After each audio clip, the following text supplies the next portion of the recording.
Bonjour, aujourd'hui on va parler des personnes qui viennent me voir et qui leur motif premier est de vouloir changer.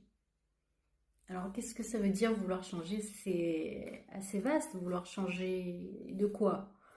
De voiture, vouloir changer de comportement, vouloir changer quoi dans sa vie?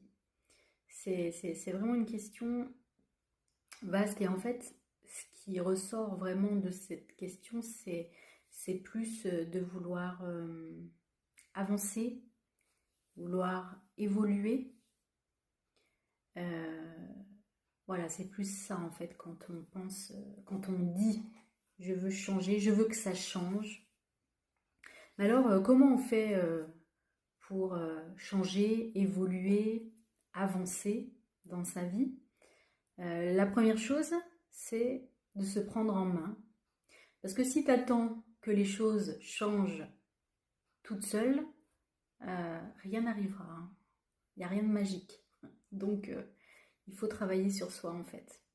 Donc, la première chose à faire, c'est eh bien, de consulter déjà pour se faire aider et trouver vraiment l'objectif premier de ce qu'on veut changer. Alors, consulter, c'est bien. Consulter un hypnothérapeute, c'est très bien. Qu'est-ce qu'on va t'aider à faire pour changer?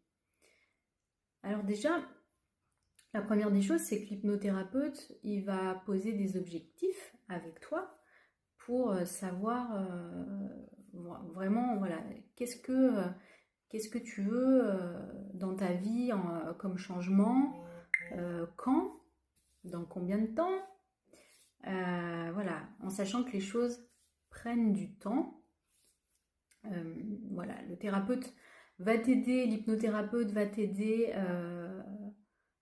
en thérapie, du coup, à amorcer un changement en parlant à ton inconscient, en débloquant des choses qui peuvent être bloquées en toi, voilà, pour t'aider à amorcer ce changement.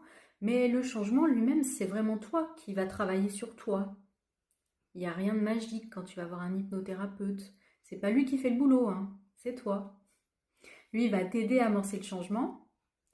Et toi, ben, il va falloir travailler sur toi. Mais c'est tous les jours, en fait, hein. C'est un travail de soi, sur soi, tous les jours. Donc, par exemple, si tu ne t'aimes pas,